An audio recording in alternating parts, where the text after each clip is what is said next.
एक बार एक व्यक्ति एक रेड लाइट एरिया में जाता है। रेड लाइट एरिया के कोठे में जाता है। वहाँ का दरवाज़ा खोलकर जैसे सामने देखता है तो सामने लगभग 20 अलग अलग महिलाएं हैं जो कि काफ़ी सुंदर दिखाई दे रही थीं। उन महिलाओं में से एक महिला को चुनने की उसको आज़ादी थी। वो बारी बारी से महिलाओं को देख रहा था और उनमें से किसी एक का उसको चुनाव करना था।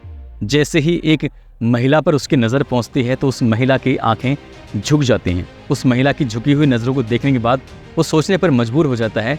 ऐसा लग रहा था कि ये चेहरा तो कोई जाना पहचाना चेहरा है, क्योंकि उसके पहनावे, उसके कपड़े अब से पहले शायद उसने इस तरह से कभी उसे देखा नहीं था। वो उसी महिला का चयन करता है और उसे कमरे के अंदर लेके जाता है। जब उससे बातचीत करता है तो पता चलता है कि वो महिला कोई और नहीं बल्कि उसी की धर्मपत्नी है, उसी की बीवी है। अपनी ही बीवी को उस रेड लाइट एरिया के कोठे में देखने के बाद बाकी उसके पैरों तले ज़मीन खिसक जाती है। वो सोचने पर मजबूर हो जाता है, आखिरकार करे तो क्या करे, ये कहाँ से कैसे यहाँ पर पहुँची। बहुत सारे सवाल थे, उन सवालों के जवाब वो जानने की कोशिश में था। और जब सवालों के जवाब जानता है तो वो एक ऐसा कदम उठाता है जिस कदम को सुनने के बाद शायद आप भी उसको सैल्यूट करने पर मजबूर हो जाएंगे। क्योंकि किसी भी महिला से चाहे छोटी से छोटी गलती हो, जाने में हो या अनजाने में हो जाए तो उसकी गलती माफ़ नहीं होती है, बल्कि पुरुषों की गलती को कई बार नज़रअंदाज कर दिया जाता है। मगर इस पुरुष ने उस महिला की तमाम गलतियों को नज़रअंदाज करते हुए जो कदम उठाया है, वाकई सैल्यूट वाला कदम उठाया है। ये आज की जो सच्ची घटना मैं आपको सुनाने जा रहा हूँ, ये सच्ची घटना है कर्नाटक प्रदेश की राजधानी बेंगलुरु की। दरअसल एक व्यक्ति जिसका नाम साहिल है, जो कि बेंगलुरु शहर का रहने वाला है, एक मल्टीनेशनल कंपनी में काम करता था। मल्टीनेशनल कंपनी में काम करता था। उसकी कंपनी ने उसको एक असाइनमेंट के लिए बुलाया था मुंबई में बुलाया गया था कि आपको यहाँ पर आना है कुछ समय के लिए। अभी 2 या 3 महीने ही हुए थे उसकी शादी को। अपनी पत्नी को छोड़कर वो जाना नहीं चाहता था, लेकिन मल्टीनेशनल कंपनी का, जिस कंपनी में काम कर रहा था, उस कंपनी का मामला था, आखिरकार उसको जाना पड़ता है। जब वो वहाँ पहुँच जाता है, 1-2 हफ्ते काम करता है। 1-2 हफ्ते काम करने के बाद अपनी पत्नी से बातचीत करता है, कहता है कि क्या तुम मुंबई घूमना चाहोगी। जैसे ये बात अपनी पत्नी से कहता है तो उसकी पत्नी एकदम खुश हो जाती है, खिलखिला जाती है, कहती है कि मेरा तो सपना था बचपन से ही मैं चाहती कि मुंबई जाऊं, वहां जाके देखूं। आज तक तो मैंने सिर्फ मुंबई को टेलीविज़न पे या फिर फिल्मों में देखा है, साक्षात देखने को मिलेगा तो कितनी अच्छी बात है। जब अपने पति से इस तरह की बातें करती है तो उसका पति कहता है, परेशान होने की ज़रूरत नहीं है, 7 अक्टूबर 2011 का तुम्हारा रिजर्वेशन करा दिया गया है। फला तारीख को फला वक्त में आपकी ट्रेन मिलेगी, आप आराम से बेंगलोर से मुंबई का सफ़र पूरा करके सीधा मुंबई आइए, मैं तुम्हारा इंतज़ार करूँगा।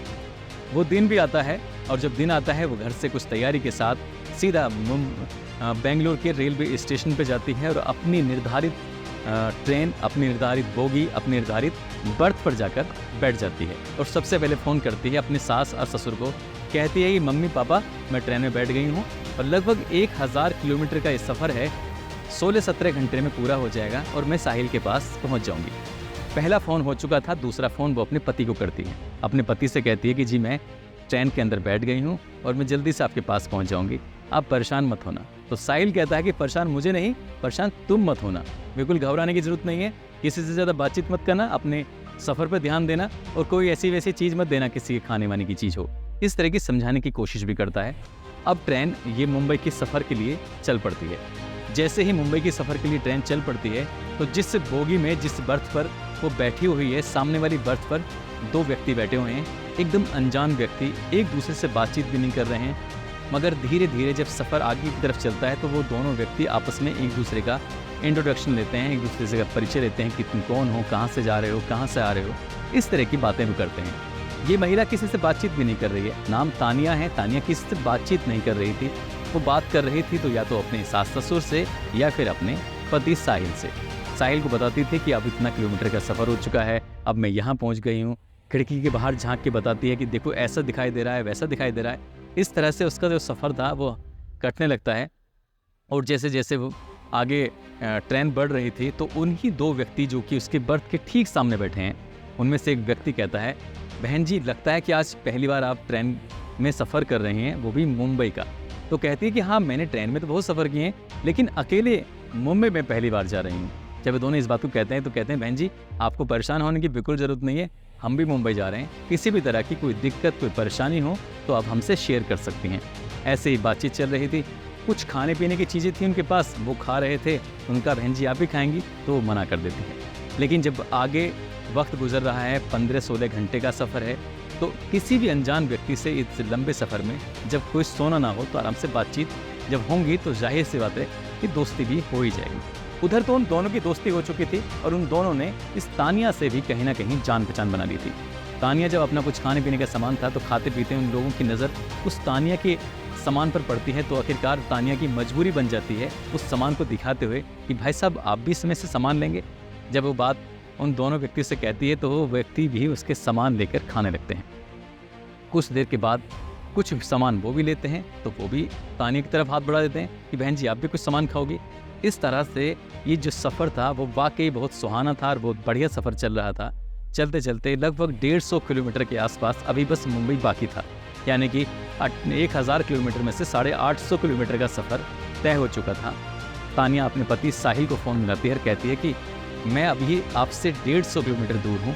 तो कहता है कि तुम्हें परेशान होने की ज़रूरत नहीं है, मैं तुम्हें लेने के लिए रेलवे स्टेशन पर आ जाऊँगा। बस इतना ये फ़ोन था। उसके बाद ये दोनों व्यक्ति कहते हैं कि बहन जी चाय पियोगी? कहती है कि मैं तो चाय नहीं पीऊँगी, आपको पीनी है तो आप पी लीजिए। लेकिन वो 2 चाय के साथ साथ तीसरी चाय भी लेते हैं। तीसरी चाय लेते हैं तो तानिया को चाय पिला देते हैं और ख़ुद भी चाय पीते हैं। जब तानिया चाय पी लेती है, चाय पीते ही तानिया एकदम बेहोश जैसी हालत में हो जाती है, नींद आने लगती है उसको। लगभग 2 या 3 घंटे के बाद जब आँख खुलती है तो पता चलता है कि तानिया अब ट्रेन के किसी बोगी या बर्थ के अंदर नहीं बैठी हुई है, बल्कि वो एक कार के अंदर है और कार बहुत तेज़ी से चल रही थी। उसको जैसे हल्की फुल्की उसकी आंखें खुलती हैं, वो आंखें खोलने की कोशिश करती है तो पता चलता है कि वो बेहोशी जैसी हालत में थी, ठीक से बोल भी नहीं पा रही थी।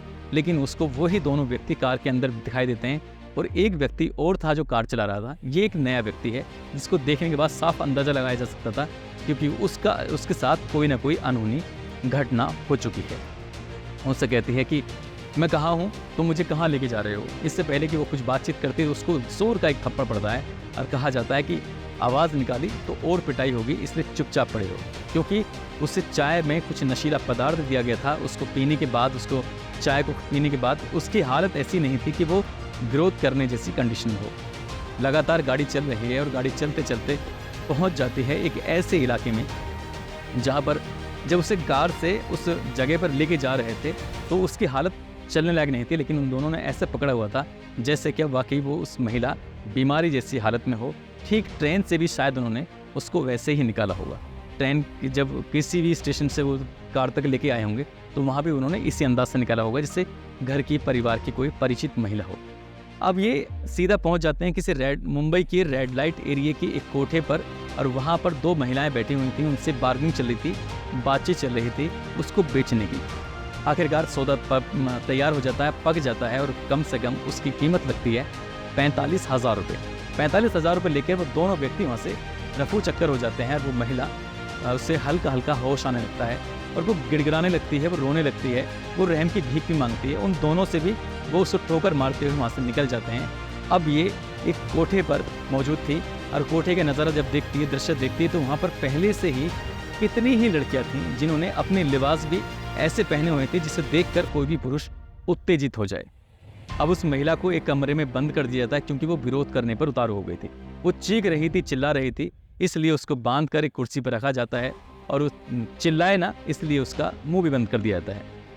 बात 7 अक्टूबर को वो घर से चली थी। अब ये 8 अक्टूबर, 9 अक्टूबर इस तरह से एक एक दिन गुजरने लगता है और धीरे धीरे करके लगभग 15 दिन गुजर जाते हैं। उधर उसका पति रेलवे स्टेशन पे इंतज़ार कर रहा था। काफ़ी इंतज़ार करने के बाद जब उसकी पत्नी उसको वहाँ दिखाई नहीं देती है तो वो बहुत परेशान हो जाता है। फ़ोन करता है तो स्विच ऑफ आता है। अपने माँ बाप से पूछता है, फिर जाकर रेलवे स्टेशन पर जीआरपी को भी सूचना देता है, साथ ही पुलिस स्टेशन में भी जाता है और अपनी पत्नी की गुमशुदगी दर्ज कराता है। वो तमाम कोशिशें करता है अपनी पत्नी को तलाश करने की ताकि उसकी पत्नी मिल जाए। सीधा वो बेंगलुरु के रेलवे स्टेशन पर जाता है और जाकर वहाँ की CCTV चेक कराता है। देखता है कि वाकई उसकी पत्नी तो रेलवे स्टेशन के पर आई है और ट्रेन के अंदर बैठी है, लेकिन है तो कहाँ है। वो तमाम कोशिशें कर रहा था। इधर उसकी पत्नी टॉर्चर हो रही थी, रोज़ उसको मारा जाता था, रोज़ उसको पीटा जाता था, रोज़ उसको खाना भी नहीं दिया जाता था और जितनी ज़्यादती, जितना हैवानियत उसके साथ हो रही थी उसकी उसने कभी कल्पना भी नहीं की थी। जब धीरे धीरे एक एक दिन गुजरने लगते हैं, 16वें दिन उस कोठे की जो मालिक है सुनीता पुजारी उससे कहती कि बहुत दिन हो गए, यदि आज तुम तैयार होकर ग्राहक के लिए तैयार नहीं होती हो तो फिर तुम्हारा वो हश्र किया जाएगा जिसकी तुमने कभी कल्पना भी नहीं की थी। लड़कियों, इसको समझा दो। जो पहले से वहाँ लड़कियाँ काम कर रही थीं, उन लड़कियों पर दबाव बनाया जाता है और वो लड़कियाँ कहती हैं कि तानिया तुम मान जाओ, क्योंकि अब यहाँ से तुम्हारे जाने के रास्ते सब बंद हो चुके हैं, तुम्हें यहीं रहना होगा, यही काम करना होगा। अब तुम्हें कोई छुड़ा नहीं सकता, कोई तुम्हें बचा नहीं सकता, कोई तुम्हारी यहाँ मदद करने वाला भी नहीं आएगा। 16वें दिन आखिरकार तानिया टूट जाती है और तानिया भी ऐसे कपड़े पहनती है जिसको कपड़े को देखने के बाद कोई भी पुरुष उसकी तरफ उत्तेजित हो जाए, आकर्षित हो जाए। और आज उन 20-22 महिलाओं में से तानिया का नंबर था, क्योंकि ग्राहक ने तानिया को ही पसंद किया था। तानिया को लेकर वो कमरे में जाता है और जाने के बाद जैसे ही वो अंदर के दरवाज़ा बंद करता है, चटकनी बंद करता है, तो वो तानिया गिड़गिड़ाने लगती है, रोने लगती है। और रोती भी ऐसे है कि उस कमरे से उसकी आवाज़ बाहर नहीं जाती। उसकी आंखों में आंसू थे और वो आंसू टपक रहे थे। रोते हुए पैरों में पकड़ के वो कहती है कि भैया मुझे माफ़ कर दीजिए, मैं ऐसे से यहाँ पर चली आई हूँ। मेरे पति साहिल हैं जो कि मल्टीनेशनल कंपनी में काम करते हैं। मुझे तो सिर्फ यहाँ मुंबई घूमने के लिए आना था। किसी ने मुझे चाय में कुछ नशीला पदार्थ पिलाया और मुझे यहाँ पहुँचा दिया। वो अपनी परेशानी, अपना दर्द जब बयां करती है तो उस व्यक्ति ने, हालांकि कोठे पे आने वाला व्यक्ति कभी शरीफ तो हो ही नहीं सकता, इसलिए उस व्यक्ति ने इंसानियत का परिचय देते हुए कहा कि मैं तुम्हारी क्या मदद कर सकता हूँ। जब बात मदद करने की आती है तब वो कहती है कि मुझे मेरे पति से बात करा दो। उधर उसका पति अपनी पत्नी को तलाश करने की तमाम वो कोशिशें कर रहा था।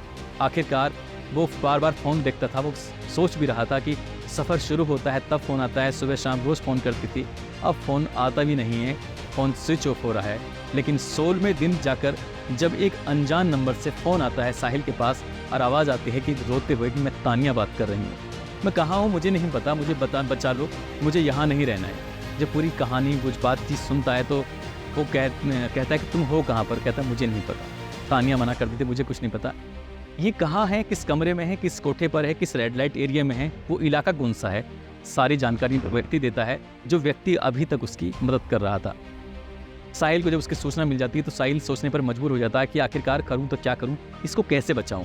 जब बात बचाने की आती है वो कहता है कि पुलिस के पास जाऊंगा, पुलिस वहां पर छापा मारेगी तो पता चला कि वो कोठे से गायब कर दिया है, कुछ उसको नुकसान पहुंचा दिया, तो इसलिए वो ऐसा कुछ नहीं करता है और वो सीधा बजाय पुलिस की मदद लेने के वो सीधा पहुँच जाता है ग्राहक बनकर उसी कोठे पर। और उसी कोठे पर जाने के बाद तब तक वो पुराना ग्राहक जा चुका था, अब नया ग्राहक साहिल बनकर आता है और उन महिलाओं में से तलाश करता है, अपनी बीवी को ढूंढने की कोशिश करता है। हर महिला को रिजेक्ट कर देता है, ये नहीं चाहिए, ये नहीं चाहिए, ये नहीं चाहिए। जब नंबर आता है तानिया का कि हाँ एक लड़की जो नई वाली है उसको लिखाओ, शायद उसको ये पसंद कर लेगा। तानिया को देखता है, तानिया को देखते ही उसकी बीवी की नज़रें झुक जाती हैं, डबडबाने लगती हैं, आंखों से आंसू टपकने लगते हैं। वो अपनी पत्नी को देखकर हैरान था, परेशान था और सीधा कहता है कि मुझे यही लड़की चाहिए। उसको लेकर वो कोठे के अंदर जाता है और उसकी पूरी कहानी सुनता है कि आखिरकार यहाँ कैसे पहुँची। वो अपनी पत्नी से नाराज़ नहीं होता बल्कि उसको सीने से लगाता है और उसे कहता है कि तुम्हें परेशान होने की ज़रूरत नहीं है, अब ज़रूरत है हमें ठंडे दिमाग से काम लेने की और यहाँ से सोचो कि निकलें कैसे।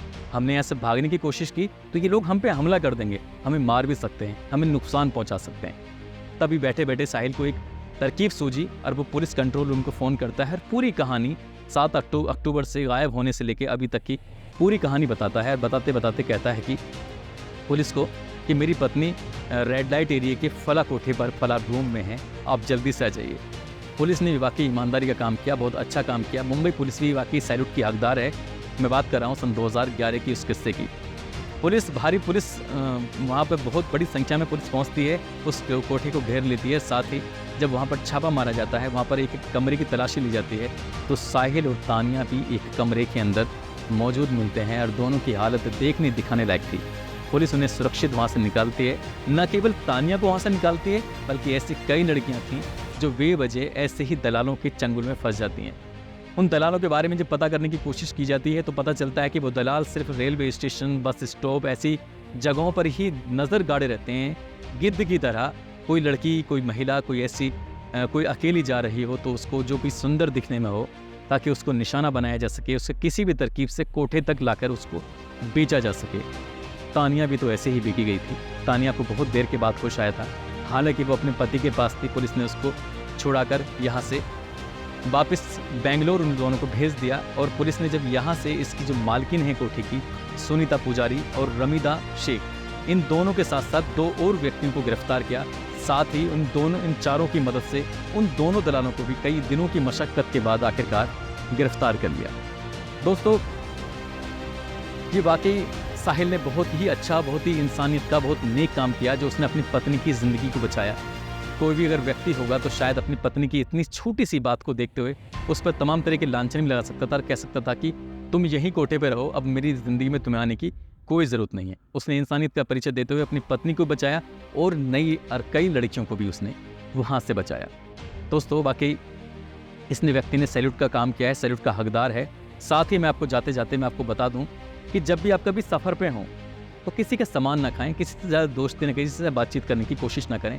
पता नहीं कौन व्यक्ति किस रूप में आपको नुकसान पहुंचा दे, जैसे कि इन दोनों दलालों ने तानिया को नुकसान पहुंचाया था। वो तो अच्छा था कि उसके शौहर ने, उसके पति ने उसको ऐसी दलदल में फंसने से, धंसने से बचा लिया।